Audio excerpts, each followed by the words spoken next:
what you got cooking. Hope you don't mind me looking. A trick to take this yucky part out. So I'm going to show you how to do this. Okay, you're going to pick it up.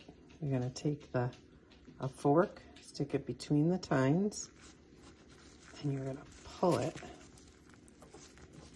Oops, it's a little slippery.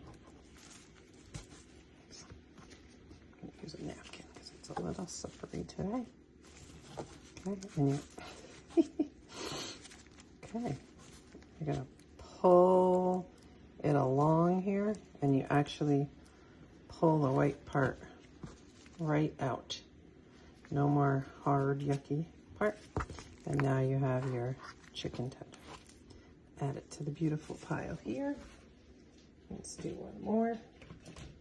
Oh, these look like the little runts of my pile. So these are a little odd shaped. Okay. Put the tine in.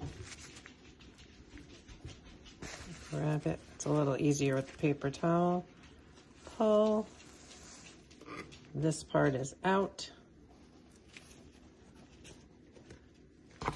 This part is ready. That was a little runt one, so it came out. But now you have all these beautiful chicken tenderloins with none of the white part in there. A little trick.